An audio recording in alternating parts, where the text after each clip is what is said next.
Hello guys, কেমন আছো? আশা করি ভালো আছো। আমি অনেক ভালো আছি। রিমা লাইফস্টাইলে তোমাদের সবাইকে ওয়েলকাম। তাই এদিকে শাশুড়ি মাকে বললাম যে তুমি সবজিটা কেটে দাও আর আমি চাটা বসাই। তার কারণ দেরি হয়ে গেছে আর সকালে অনেকটাই বৃষ্টি হচ্ছিল বলে একটু বেলা করে উঠেছি। আর যেহেতু আজকে সোমবার নিরামিষ, তার জন্য বেশি ঝামেলা থাকে।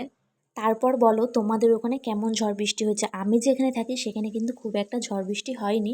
হ্যাঁ, হালকা হাওয়া তো দিয়েইছে, আর তার সাথে যেমন বৃষ্টি হয় সারাদিন ঝিরিঝিরি বৃষ্টি, সেটাই কিন্তু হয়েছে।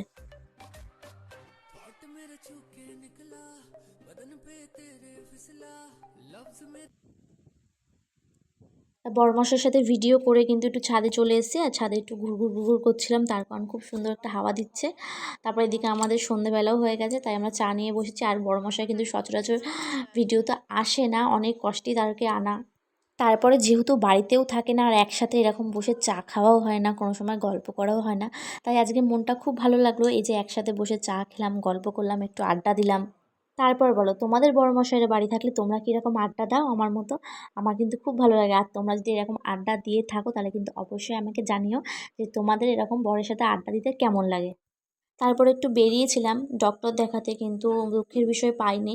তার কারণ, আর এই দেখো নিম পাতার হলুদ এটা ফুটিয়ে রেখেছিলাম, আর আমার না মুখের এখানে ইনফেকশান হয়েছে। প্রায় অনেক দিন ধরেই হয়েছে। আমি অনেক ডক্টর দেখিয়েছি, ওষুধ খাচ্ছি, ওষুধ লাগাচ্ছি, কিন্তু কিছুতেই কিছু হচ্ছে না।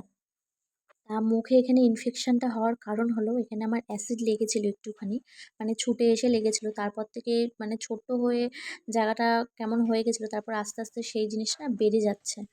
তাই ভাবলাম নিম পাতার হলুদ দিই, যেহেতু এটা খুব উপকারী জিনিস, এই জন্যই একটু ফুটিয়ে দিচ্ছিলাম জলটা। আর এদিকে শাশুড়ি মাকে ডাকছিলাম। তো ভিডিওটা কেমন লাগলো অবশ্যই জানিও, আর দেখাবে নেক্সট ভিডিওতে। চলো, টাটা।